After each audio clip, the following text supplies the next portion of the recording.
Alright everybody, how you doing? Or wherever you lot. I mean, what are you done to the weather? Hey, come on, rain. Biblical rain actually, in some places. I mean, yeah, it's just spitting today, but yeah. No, I want summer back. It's slowing things down again. Not cold by any, means of the imagination, but anyway. So, Flukes, as you saw last week, I used the Fluke S, but I straight away ordered some Learnex Pro, and being Gill Flukes is a two-part treatment anyway, but I'll use the Learnex Pro anyway. But I'll get a couple of fish out and do a scrape just to double check. Just turn you around.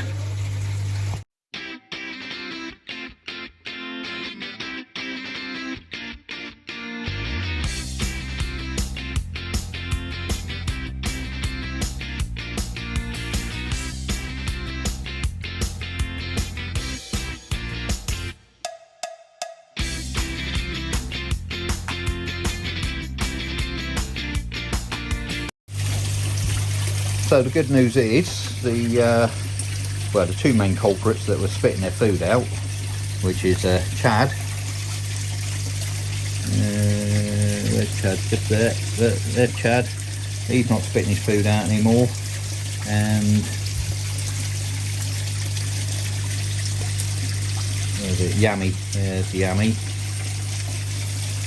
So they were the two main culprits that were spitting the food out. But I will get Chad out for a scrape, and I will get Amanda or a man out as well. Give them a scrape. I just want to look on his or her head, and I'll sort of try and sex them correctly this time. He's got a knock, a little scar on the head there. I think things got a bit amorous during the week. Spawning brushes are out again at the moment because yeah, there was a bit of love going on when I was at work, but all the eggs have virtually disappeared now. Still a bit frothy. It's a combination of the treatment that was in there and the fish love, but yeah. But I reckon Amanda may have banged her head or got caught up in the excitement. Need to just doubly check the sex on that. I'm still sat on the fence, but I should be easily able to sex him or her now. But anyway, yeah, but everybody's doing okay. Turn the water off. I did notice that the Pancho shower down there looking a little bit pink still. So I may get that one out just for a double check, and I need to sort of do a chlorine check on the water coming out of me dechlorinators, just to make sure they're okay and I don't need to change the cartridges. It's starting to rain again. But anyway, ta-da! I got it finished at long flaming last. All I've got to do is just drill a couple of holes so I can plonk the handles in. But yeah, so everything's all covered up now, and hopefully reasonably watertight. Cuts the noise down quite a bit, and obviously keeps the light out. Anyway, and now I've got the filter pit extension, I can sort of play around in there. And the good news is my lovely wife has given me the go-ahead to save up for a drum. I was out cleaning the filters late last week and going through it, and she stood through there watching me what I go through and that. And she's like, "The right paint." I said, "Well, yeah, if I got a drum," I says, "won't ever have to do this again." I said, "Just every now and again clean the screen off and maybe drain out the moving bed side of things, and you know, just give it a sloosh around." So happy days, got the go ahead. All I've got to do now is the impossible task of saving up the money. At the moment everything's just gone up. I mean, the prices have gone absolutely flaming nuts on everything, and the only thing that ain't going up is people's wages. But hey ho, rant over. So the Andrew Daly or Koi Diaries Adam Buyer growing show's getting closer. Really looking forward to that. Just hope the weather's nice for it. I think he's expecting sort of like a fair few people to it, to the actual picking day, and there's a fair few people who can't attend as well, who are having the fish picked for them. So, but yeah, it should be a good day. Really looking forward to that. The national, I don't know, you know, because I've got the drum permission and the permission to go to the growing show, I don't think I'll get permission to go to the national, unfortunately. And I think it clashes with something anyway. Just got to double check on that. But yeah, so the national will be out for me this year, I think. But anyway, let's get the fish out and have a little look-see, do a scrape, get it under the microscope and just double check, and then I'll show you the Learnex Pro for those of you who've not seen it before. So I've got Chag in the bowl, Chad the Jag. He's never going to be a huge fish because he's what, 3 Sansai? Yeah, Sansai. But he's got that beautiful Chag shape, nice deep body, high ridge line and that lot. But yeah, he was the one spitting out food first. So just going to grab my scrape, whatever it's called.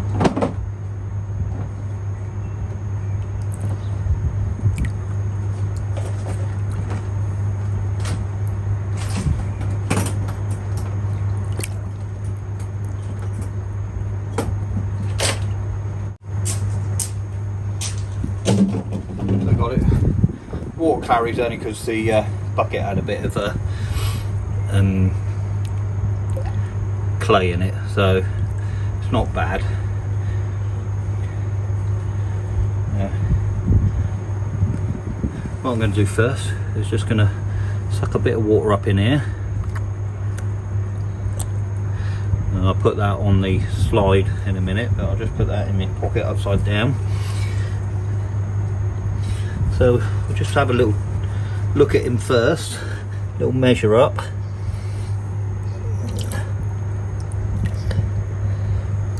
Typical Chag, nice and placid. Right there.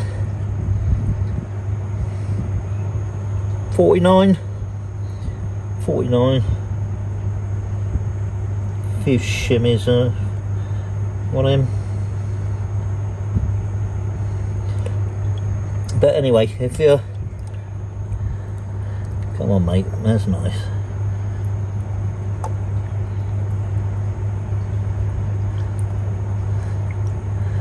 I see her gills are nice and smooth, not really particularly big gills though. Come on, over you come. Ooh, a little bit red underneath, probably from the flukes. And then you can see there you got the cross and the slit, the female. So yeah, it's looking a bit red, but come on.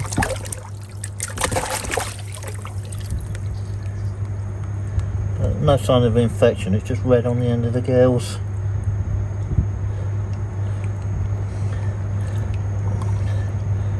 So give her a scrape.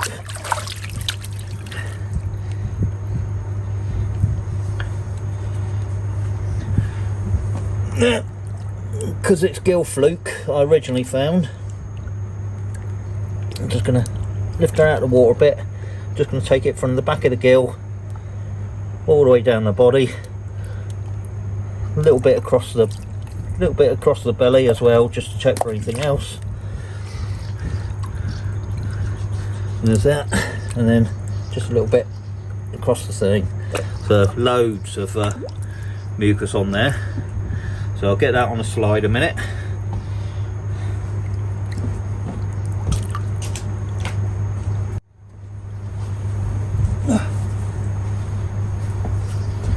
So that's on the slide. Let's get Chad back in the pond, and we'll check the slide out.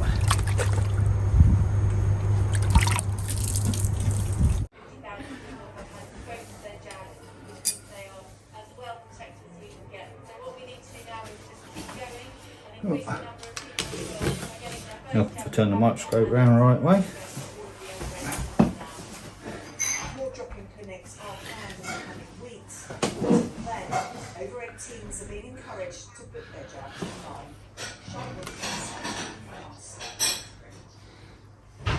Sussex police are investigating after a man was found stabbed in a playing field in Crawley. The victim was discovered at the Three Bridges recreation ground this morning. He's been taken to hospital. Police are appealing for witnesses. Meanwhile, police are searching.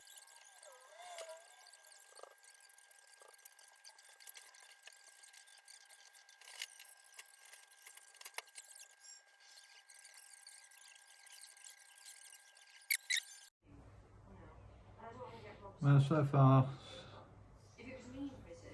nothing moving. There's quite a few dead flukes, but I can't see anything moving.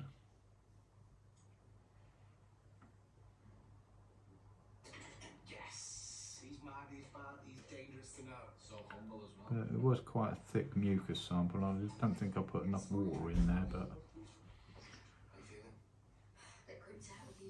I'll try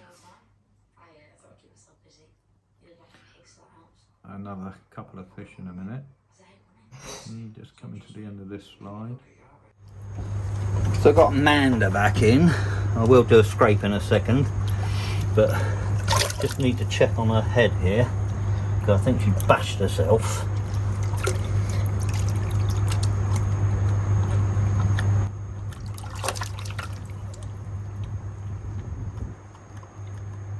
Don't know what that is.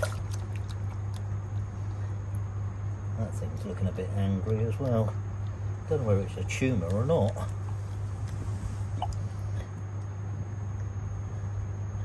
I think I might put a bit of treatment just on that bit there. But no, gills feel nice and smooth.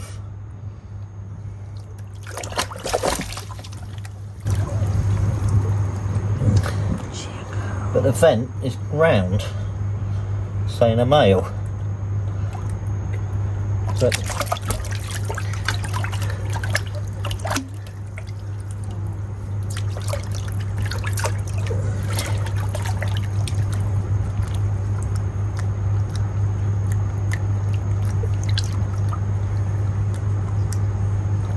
you can just feel a bit on the fins there. There's a bit of roughness. It's hard to say, but anyway, just get my scrapey card.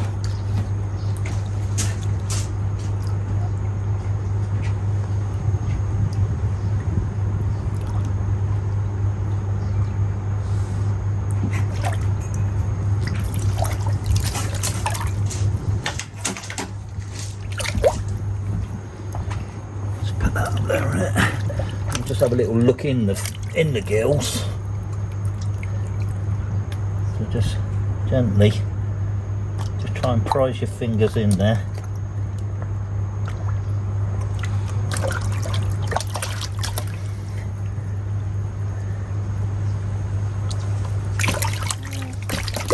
Yeah, they look alright in there. Bless you, stay still, sweetheart.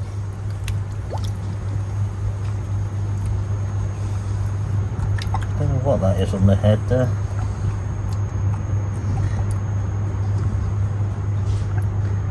Definitely think it's some kind of...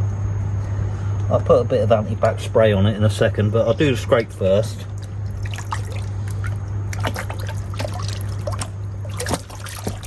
Keep still.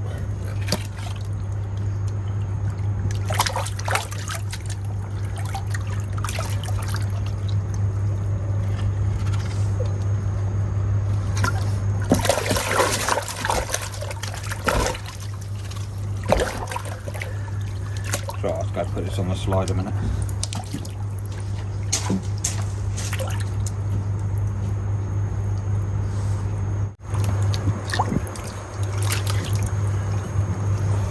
Right, just dab there and dry it. Thank you. Right, now pick up the spray and just don't get it in the gills. Just spray on that area where you dried. And again. That'll do.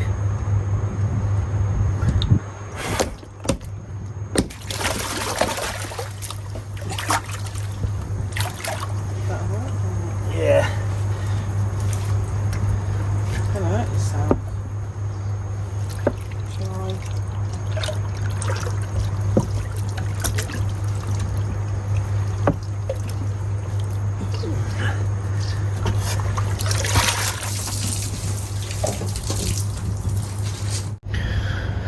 So that was all normal, just a few dead flukes on there, which quite impressed about actually. Fluke seems to have killed them off. Don't see anything live, got nothing else moving. Done a double swoop over, sort of like once on 100 and then on 200. So yeah, everything seems to be okay. So just need to double check timings in between treatments for gill flukes. As I said, like I said, being egg layers, there's the treatments don't tend to kill the eggs, so you have to leave a certain amount of time between the eggs, somewhere between 7 to 14 days. So I'm just going to double check exactly what it's meant to be and decide whether I'm going to do the treatment this week or next week. So, bit of a mixed consensus, but it just depends on the weather. Warmer weather, obviously the eggs hatch faster, and they the gill fluke reproduces, lays more eggs. So you need to keep the treatments active for 4 days, which I presume it was, but then retreat. So whether I retreat now or not is another matter. I think I might leave it until next weekend because the temperature isn't massive at the moment, only 18, so I'll leave it to next weekend and I'll retreat again next weekend, I think. Cheers, see you in a minute. So I changed my mind actually. I put the Learnex Pro in. You see it does leave a sort of like a bit of a residue on the top. It soon disappears though. You know, you mix it quite well, but it still pours out a residue, so you know, the air going and everything like that will get rid of it. Again, you've got to turn the UV off, as you do with a lot of treatments. So UV's turned off. Just going to take the filter floss out of the shower and the foams, so it doesn't take any of the treatment out. They'll get soaked in PP. And all the fly larvae. We'll have to take this out and give it a wash out in a bucket of pond water. But that's the only problem this time of year, fly larvae. Anyway, get that, get the shower put back on.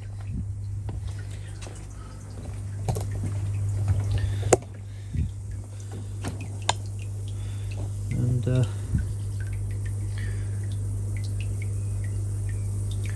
leave them to it. Just ate a slug. Ugh.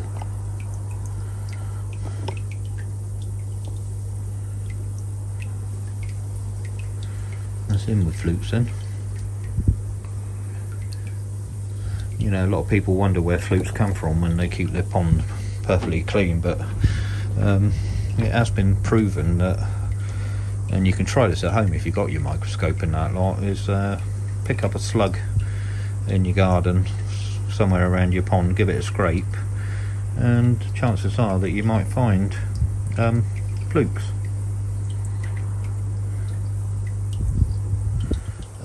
So slugs can bring them in, toads, frogs, even birds can bring flukes in. So it's not down to your, you know, your pond keeping. Roof helps. You know, if you've got a roof over your pond, you've got a raised pond or a roof, yeah, that helps to a certain extent. Raised ponds, yeah, it keeps the slugs away, but unfortunately we're a nation that's sort of plagued with slugs and snails, and unfortunately they are the critters that can bring it into your pond. But anyway, been watching these for a good hour.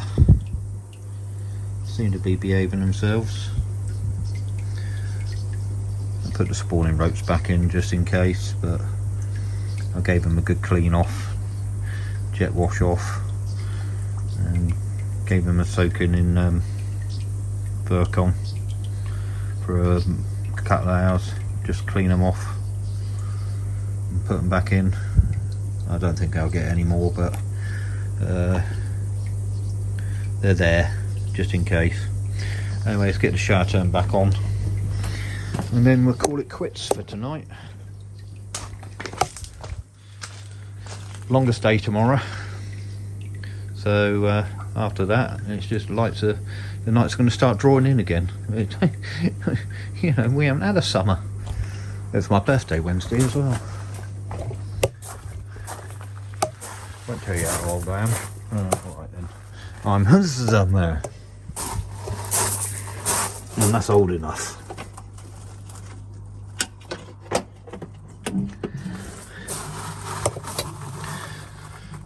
Got one flower, a bit disappointing with the growth rate. These ones ain't too bad, but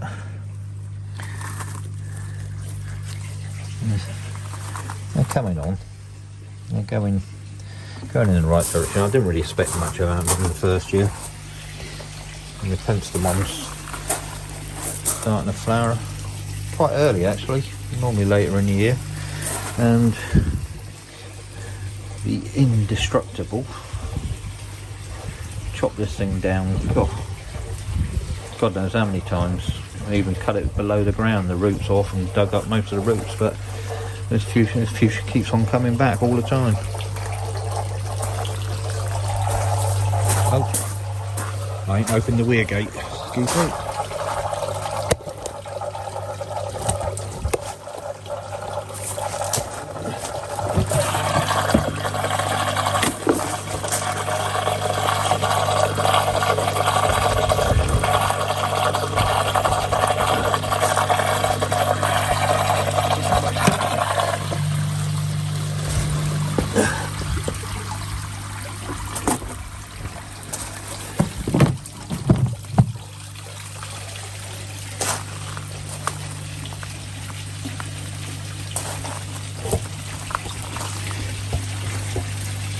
So, just get the bucket and rinse out. Go wash my hands. So, hopefully that's the gill flukes sorted, and thought I'd just take this moment just right at the end here, just to sort of like try and explain a little bit about the difference between gill fluke and skin fluke. Skin fluke is probably a lot more common than gill fluke, easier to spot because it is larger. Now skin flukes are Livebearers, and if you have a look in this picture, you can see the skin fluke, you can see the bit that attaches to the skin, the sort of like the mouth area at the top there, which, you know, when you see some of the magnified pictures, I couldn't find one to show you, but you see some, I mean, they're quite scary looking creatures when they're, you know, zoomed under a microscope. But if you look into the body there, you can see in the body there's a baby fluke ready to be born sort of thing. They're constantly producing them. You can actually see them if you get the right contrast on your microscope. You can see the baby flukes inside the body of the adult fluke. So that's one way of identification, and like I said, they're normally a lot bigger. Now, the interesting thing with skin flukes is that, believe it or not, your koi and skin flukes do actually have a symbiotic relationship. If you've got a healthy koi, and you've got fluke on that healthy koi, the koi produces a enzyme in the slime coat that actually slows down the reproductive rate of the fluke. So they actually control the numbers themselves, whereas the fluke on the body actually sort of like just sort of clean up a bit of the mess and stuff that gets into the slime coat.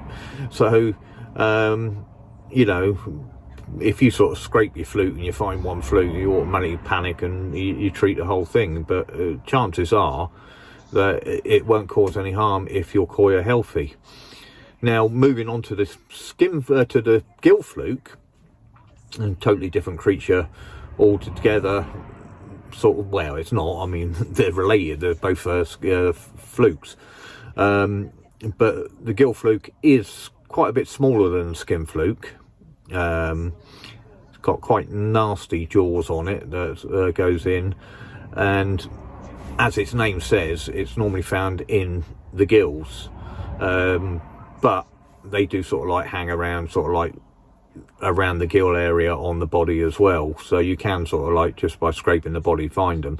Now, if you notice, when I took the scrape, I actually put the card up underneath the gill and that lot, and just sort of scraped just a little bit inside the gill. Now, you can do a gill biopsy if you've got the nerve and the skill to do such a thing, where basically you just get a very sharp pair of surgical scissors and you literally just cut out sort of like a 2mm lump of gill and place that under the microscope and examine it for gill flukes. Personally, I don't like that idea. I'm not a surgeon. If I was, I'd be rich, but I'm not a surgeon, and I don't sort of like fancy having a go at that. So you can actually open the gill out with a pair of locking faucet things and that lot, and actually scrape across the gill, or you can do like I do, where you just place the card just underneath the gill, try and just touch the actual gills themselves as you're doing, and bring it back.